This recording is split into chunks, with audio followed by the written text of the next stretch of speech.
Hello.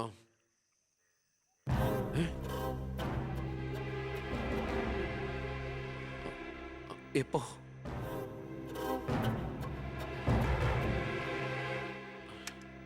മുൻ വിദ്യാഭ്യാസ മന്ത്രി ബാലഗംഗാധര മേനോൻ കാറപകടത്തിൽ കൊല്ലപ്പെട്ടു. ആഭ്യന്തരമന്ത്രി ശ്രീ ബി കൃഷ്ണകുമാറിന്റെ പിതാവാണ് കൊല്ലപ്പെട്ട ബാലഗംഗാധര മേനോൻ. സംഭവ സ്ഥലത്തു നിന്നും ലോറി ഡ്രൈവറും ക്ലീനറും ഓടി രക്ഷപ്പെട്ടു. മൃതദേഹം പോസ്റ്റ്മോർട്ടത്തിന് ശേഷം ചിറ്റാരിക്കരയിലുള്ള സ്വവസതിയിലേക്ക് കൊണ്ടുപോകും.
ഇതിപ്പോ ആക്സിഡന്റ് ആണോ കൊല്ലിച്ചതാണോന്ന് ആർക്കറിയാം.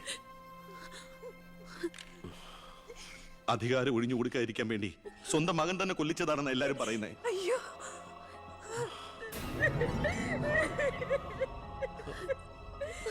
എന്നിട്ട് ആ സമയത്ത് ഒരു ഡൽഹി യാത്രയിൽ ആരും സംശയിക്കില്ലല്ലോ.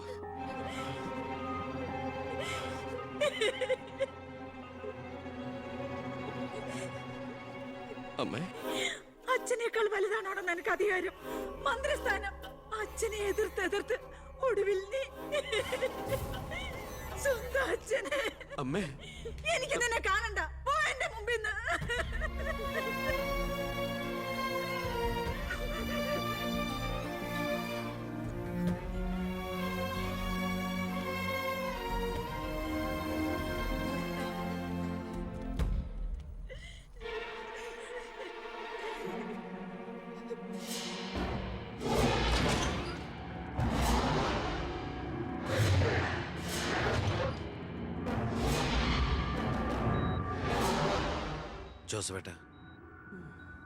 ജോസഫേട്ടൻ അച്ഛൻ്റെ കൂടെ എങ്ങനെയാ?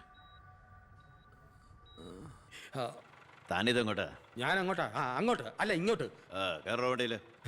ഇങ്ങോട്ട് കയറോ. ആള് മാറിപ്പോയില്ലല്ലോ. ഞാൻ ജോസഫാ. തന്നോട് വണ്ടി കയറാനല്ലേ പറഞ്ഞേ? എങ്ങോട്ടാ എന്നെ കൊണ്ടുപോകുന്നേ? കൊല്ലാൻ. വണ്ടി വിടണോ? 10-25 കൊല്ലം നിഴൽ പോലെ നടന്നല്ലേ എൻ്റെ കൂടെ. താനുണ്ടാകണം ഇനി എന്നോടൊപ്പം. PA ആയിട്ടല്ല, നല്ലൊരു സുഹൃത്തായിട്ട്. സാറിന് വട്ടായോ? താനൊന്നും ഉദ്ദേശിക്കണ്ട. ഇത്രയും കാലം എനിക്ക് വട്ട് തന്നെയായിരുന്നു. ഇപ്പൊ തിരിച്ചറിവ് വന്നു. എൻ്റെ മോൻ എൻ്റെ കണ്ണ് തുറപ്പിച്ചിടും. എന്റെ ഈശോയെ, ഞാൻ എന്തായി കേൾക്കുന്നത്? ലക്ഷ്മിക്ക് സന്തോഷമായി കാണുമല്ലേ? അതല്ലേ രസം. ഞാൻ അവളോട് ഒന്നും പറഞ്ഞില്ല. ഒരു സസ്പെൻസ് ആയിക്കോട്ടെ. മകനും മരുമകളും പെട്ടെന്ന് വീട്ടിൽ വന്ന് കയറുമ്പോ അവൾ അന്തം വിട്ടു.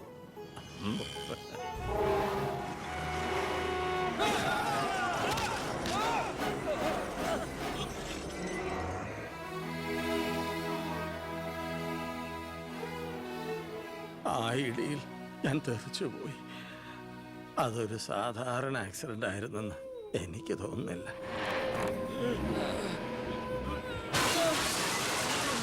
അല്ലെങ്കിൽ പിന്നെ ആ ലോറി പിന്നോട്ടെടുത്ത ശേഷം പിന്നെയും കൊണ്ടുവന്നിടിച്ച എന്തിനാ? മനപ്പൂർവ്വം ആരോ ജയിച്ച പോലെ.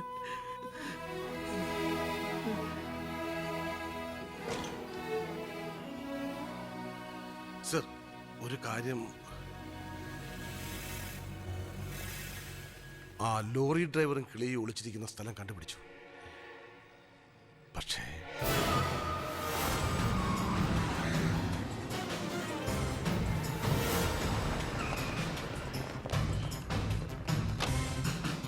ആ ഗേറ്റ് ക്ലോസ് ചെയ്യൂ. ആരെയും വെളിയിലേക്ക് വിടണ്ട.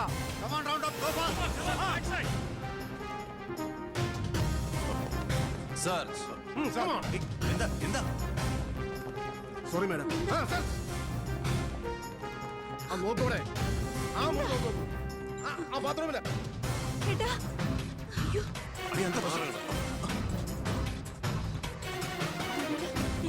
എന്താ ഇത്? ലുക്ക് ദാർ.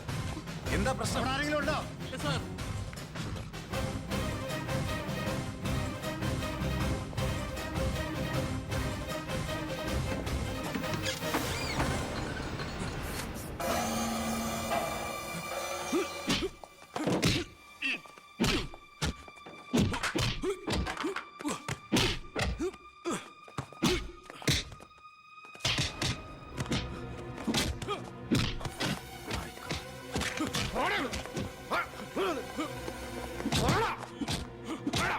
ആരും കേട്ടാ നീ മേനോ സാറിനെ കൊന്നത്? പറയടാ.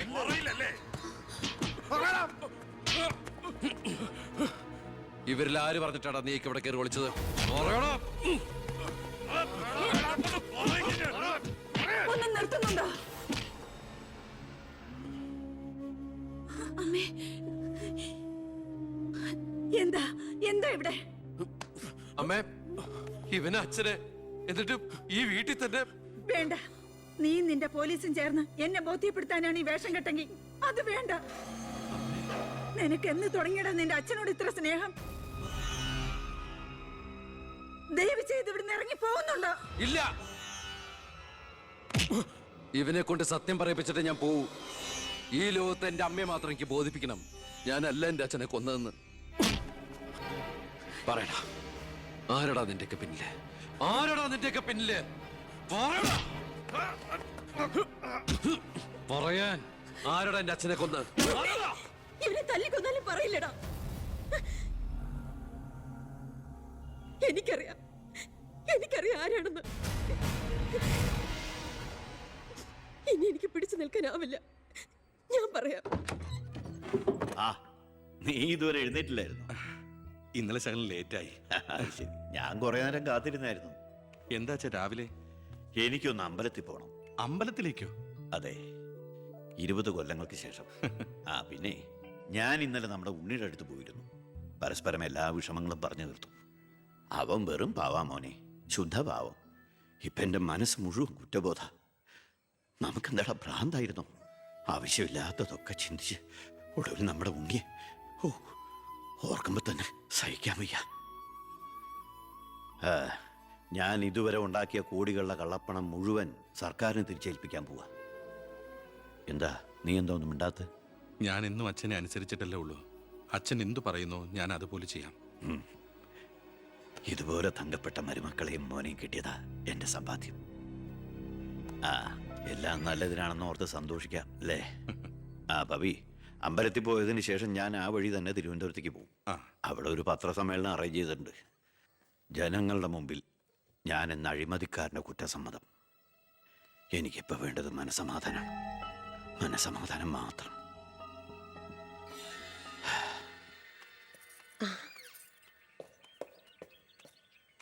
സാർ ബെൻസേല്? വേണ്ടടോ, പഴയ ശീലങ്ങളൊക്കെ മാറ്റി നമുക്ക് ഇതിൽ പോവാം. ശരി വാ. സാർ.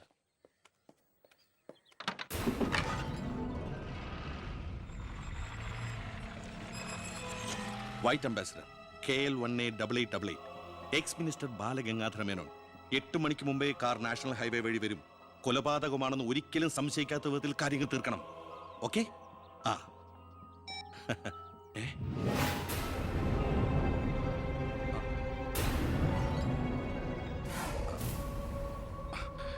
നീ ഇവിടെ നിപ്പുണ്ടായിരുന്നോ?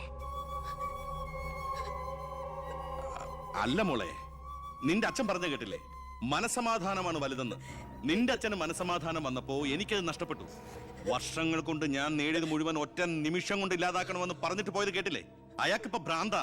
മോനോട് ഒത്തുകൂടിയ എന്റെ ഭ്രാന്ത്. നീ ഒന്നും അറിഞ്ഞിട്ടില്ല. പൊയ്ക്കോ പൊയ്ക്കോ. ഇല്ല, ഞാൻ സമ്മതിക്കില്ല. എന്റെ അച്ഛനെ കൊല്ലാൻ ഞാൻ ശബ്ദിച്ചു പോരുത്, കൊന്നുകളയും ഞാൻ. ഇത് പുറലോകം അറിഞ്ഞ നീ നിന്റെ പുന്നാര മക്കളും പിന്നെ ജീവനോടെ ഭൂമിയിൽ കാണില്ല. മനസ്സിലായി?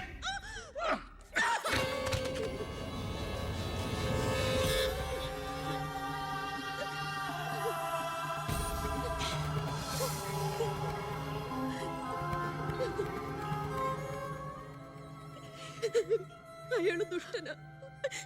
പണത്തിന് വേണ്ടി എന്തും ചെയ്യാൻ മടിയില്ലാത്തവൻ. ഞാനിത് പറഞ്ഞാൽ എന്നെ കുട്ടികളെ അയാൾ കൊല്ലും. പറഞ്ഞില്ലെങ്കിൽ ഈ ജന്മം എന്റെ അച്ഛന്റെ ആത്മാവിനോട് പൊറുക്കില്ലടാ. മോനെ ഉണ്ണി, എന്നോട് പൊറുക്കടാ.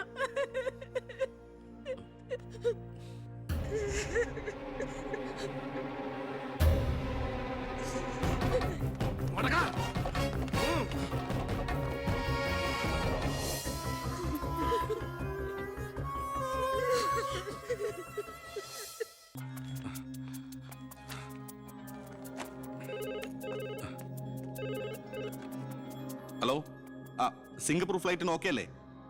അടുത്ത ഫ്ലൈറ്റിൽ തന്നെ വേണം. ആ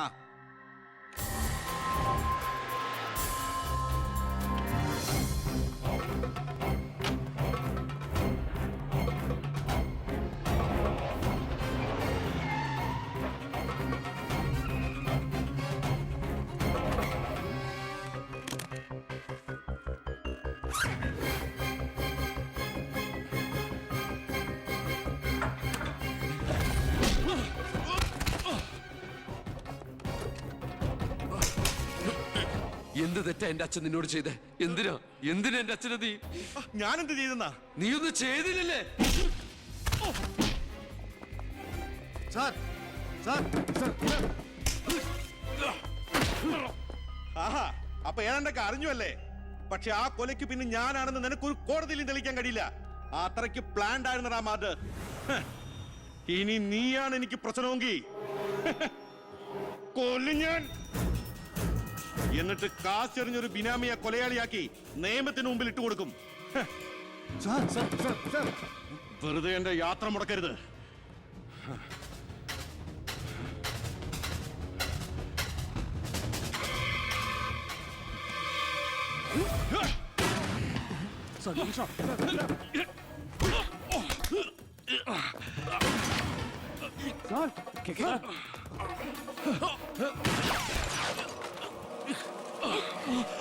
അത് നോക്ക് സാർ.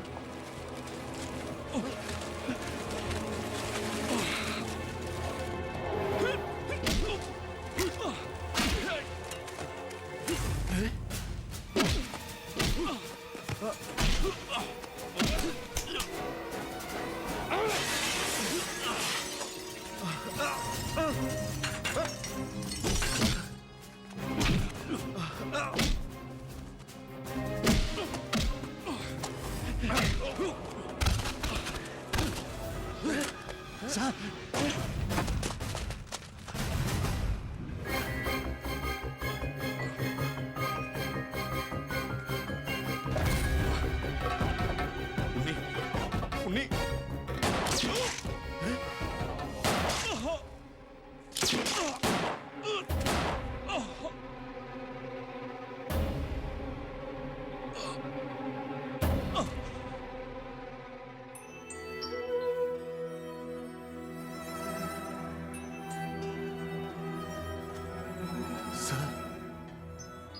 ഞാനിത് ചെയ്തില്ലെങ്കിൽ അച്ഛന്റെ ആത്മാവിന് ശാന്തി കിട്ടില്ല. എന്ത് ശിക്ഷ ഏറ്റുവാങ്ങാനും എനിക്ക് സന്തോഷമേ ഉള്ളൂ. നോ സാർ, സാർ ശിക്ഷ ഏറ്റുവാങ്ങി ജയിലിൽ കിടക്കേണ്ട ആളല്ല. നിങ്ങളെപ്പോലൊരു മന്ത്രിയെ ഈ നാടിന് ആവശ്യമാണ്. ജനങ്ങൾ അത്രമാത്രം പ്രതീക്ഷ സാറിന് അർപ്പിച്ചിരിക്കുന്നത്. ഒരുപാട് നന്മകൾക്ക് വേണ്ടി ഇത് നമുക്ക് മറക്കാം സാർ. അതെ സാർ.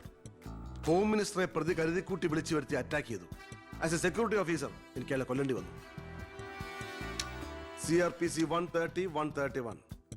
FIR closed.